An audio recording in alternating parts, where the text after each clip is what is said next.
Bismillahirrahmanirrahim. Assalamualaikum warahmatullahi wabarakatuh. Alhamdulillah wassalatu wassalamu ala rasulillah wa ala alihi wa sahbihi wa mawalah. La hawla wa la quwata illa billah. Rabbi shrah li sadri wa yassir li amri wahlul 'uqdatam min lisani yafqahu qawli. Saudaraku yang dimuliakan oleh Allah Subhanahu wa taala. Alhamdulillah, pada kesempatan ini kita akan melihat beberapa hikmah yang terkandung dalam firman Allah Subhanahu wa taala, Ihdinas siratal mustaqim, ayat ke-6 dari surah Al-Fatihah. Seringkali kita dengar sebuah ungkapan dari seseorang yang beralasan sehingga dia belum mau taat kepada Allah Subhanahu wa taala, belum mau sujudkan kepalanya kepada Allah, belum mau menjalankan syariat agama dengan baik. Dia beralasan bahwasanya belum ada petunjuk. Apakah benar bahwasanya belum ada petunjuk kepada kita? Ulama berkata, hidayah itu seakar kata dengan hadiah. Hadiah itu adalah pemberian.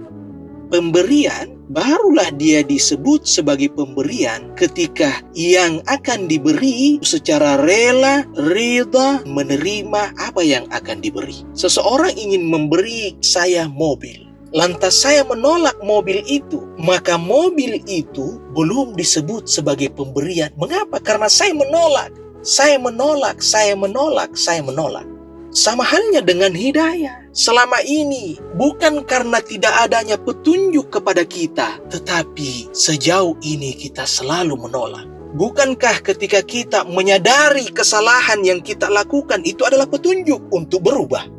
Hati kita ini tergerak, maka itu adalah petunjuk. Tetapi sejauh ini kita selalu mengedepankan egois kita, sehingga bukan karena tidak ada petunjuk, tetapi karena kita selalu menolak petunjuk itu. Saudaraku yang dimuliakan oleh Allah Subhanahu wa taala, petunjuk Allah selalu ada, selalu dekat dengan kita. Namun egois kita selalu menutupi pandangan kita, menutupi pendengaran kita, menutupi hati kita, sehingga kita tidak mau menerima petunjuk Allah Subhanahu wa taala. Syekh Mutawalli Sya'rawi menguraikan bahwasanya hidayah itu ada dua, hidayah dalalah dan hidayah ma'unah. Hidayah dalalah ini petunjuk, tetapi ketika dia diberi petunjuk, apakah dia mau menerima petunjuk itu atau tidak? Ketika dia mau menerima petunjuk itu, maka Allah memunculkan hidayah yang kedua, yaitu hidayah al-ma'unah. Bukan hanya sekedar Allah memberi petunjuk kepada kita, tetapi Allah akan menurunkan bantuannya kepada kita agar supaya kita tersampaikan kepada tujuan. Ketika ada seseorang bertanya alamat kepada kita, ada dua sikap kita. Apakah kita hanya memberi petunjuk kepada dia yang kembali kepada dirinya, apakah dia mau menerima petunjuk itu atau tidak? Ketika dia mau menerima petunjuk itu, maka kita juga bisa bersikap bukan hanya sekedar kita beri dia petunjuk, tetapi kita antar dia untuk sampai kepada apa yang akan dia tuju. Seperti itulah hidayah Allah Subhanahu wa taala. Apakah kita mau menerima petunjuk itu atau tidak? Ketika kita mau menerima petunjuk ini, maka Allah akan berikan bantuannya kepada kita agar supaya kita tersampai kepada apa yang akan kita tuju. Saudaraku yang dimuliakan oleh Allah Subhanahu wa taala, Syekh Mutawalli Sya'rawi dalam tafsirnya, ketika beliau menguraikan Ihdinas siratal mustaqim, melalui penjelasan beliau dipahami bahwasanya ayat-ayat sebelumnya ini sebagai pengantar sebelum kita melakukan permohonan kepada Allah Subhanahu wa taala. Dipahami bahwasanya setelah kita meyakini Tuhan sebagai pencipta alam raya dan Allah yang memberi nikmat kepada kita, Allah sebagai pemilik dan penguasa hari akhirat, serta kita menyatakan komitmen penghambaan kita kepadanya untuk menyembah dan memohon pertolongan hanya kepada Allah, maka beliau berkata, fa innaka qad asbahta min ibadillah, sungguh engkau telah menjadi hamba Allah Subhanahu wa taala. Engkau telah masuk ke dalam golongan hamba-hamba Allah Subhanahu wa taala. Dan ketahuilah bahwa Allah Subhanahu wa Ta'ala berjanji kepada hambanya dalam firman-Nya, "Wa idza sa'alaka 'ibadi 'anni fa inni qarib, ujibu da'watad da'i idza da'an." Allah berjanji untuk mengabulkan permohonan hambanya. Saudaraku, ketika kita menyatakan, mewujudkan penyembahan kita kepada Allah Subhanahu wa Ta'ala dan kita berserah diri hanya mengharap pertolongan Allah, maka Allah memperkenankan kepada kita untuk meminta. Namun apa sikap kita? Ketika Allah memperkenankan kita untuk meminta, apa yang akan kita minta kepada Allah? Apakah kita minta rezeki, jabatan, kekuasaan? Apakah kita minta dunia? Silahkan meminta itu semua. Tetapi ada satu hal yang paling utama yang diisyaratkan dalam ayat ini adalah kita meminta petunjuk Allah Subhanahu wa Ta'ala. Ketika Allah memberi dunia tanpa petunjuknya, maka kita akan tersesat. Allah memberi jabatan tanpa petunjuknya, maka kita akan menyeleweng. Allah memberi rezeki tanpa petunjuknya, maka kita akan kufur nikmat. Sehingga permohonan hamba Allah Subhanahu wa Ta'ala yang sangat-sangat penting adalah memohon petunjuk Allah Subhanahu wa Ta'ala. Ya Allah, berikan petunjuk-Mu. Semoga dengan Engkau memberi petunjuk-Mu, rezeki yang Engkau berikan akan kami keluarkan di jalan-Mu. Ya Allah, semoga dengan petunjuk-Mu, jabatan yang Engkau beri, kami akan menjadi orang yang amanah. Kekuatan yang Engkau beri, kami menjadi orang yang mengayomi. Dunia yang Engkau beri, maka dengan petunjuk-Mu kami tidak menjadi orang yang buta sehingga kita lalai kepadamu, ya Allah. Ya Allah, tambahkan dan jadikanlah kami orang-orang yang istiqamah dalam petunjuk.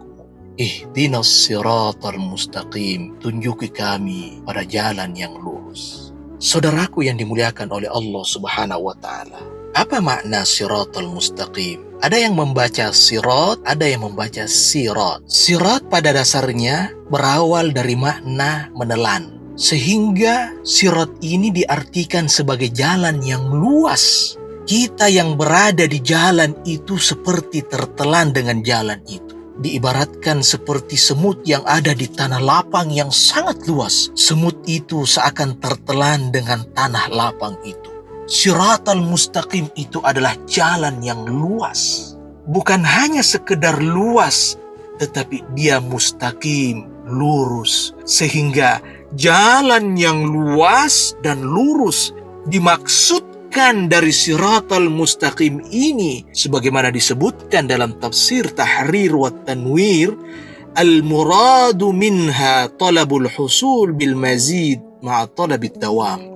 Ketika kita memohon kepada Allah Subhanahu wa Ta'ala jalan yang luas dan lurus, pada hakikatnya kita meminta kepada Allah Subhanahu wa Ta'ala agar supaya kita sampai kepada tujuan yang akan kita tuju. Apa tujuan kita? Apa yang dimaksud dengan siratal mustaqim? Ada banyak penafsiran dari para ulama tafsir terkait siratal mustaqim. Termasuk di antaranya adalah Ibnu Abbas radhiyallahu anhu. Memaknai siratal mustaqim ini adalah dinul haq, agama yang benar. Sehingga ketika kita berkata ihdinas siratal mustaqim, ya Allah, tambahkan petunjuk-Mu. Ya Allah, jadikan kami orang-orang yang istiqamah dalam agama yang benar ini, yaitu Islam. Ibnu Ashur rahimahullahu ta'ala berkata, siratal mustaqim ini adalah al-ma'arif as-salihat, ilmu-ilmu yang bermanfaat, ilmu-ilmu yang membawa kebaikan. Sehingga ketika kita berkata ihdinas siratal mustaqim, ya Allah, berikan petunjuk-Mu, tambahkan petunjuk-Mu untuk mencapai dan memperoleh ilmu-ilmu yang membawa kebaikan kepada diri dan kepada masyarakat. Syekh Abdul Qadir Al-Jilani memaknai siratal mustaqim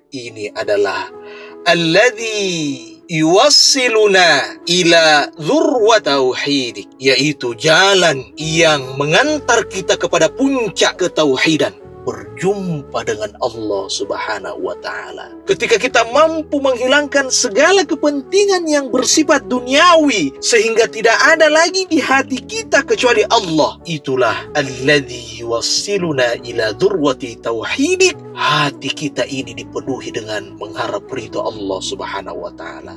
Sehingga apapun yang kita lakukan di dunia ini, kita bekerja, beribadah, tidak ada kepentingan yang lain kecuali berharap ridha Allah Subhanahu wa taala. Itulah ihdinas siratal mustaqim, ya Allah tunjuki kami, ya Allah berikan istiqamah kepada kami agar supaya kami mampu sampai kepadamu, agar kami mampu meraih ridhamu. Semoga ihdinas siratal mustaqim ini bukan hanya sekedar lisan saja yang kita baca di dalam keseharian kita, dalam salat kita, tetapi betul-betul kita mampu membuktikan bahwasanya kita bukan sekedar mengharap petunjuk Allah, tetapi kita telah memperoleh dan mengamalkan petunjuk itu. Semoga bermanfaat. Wassalamualaikum warahmatullahi wabarakatuh.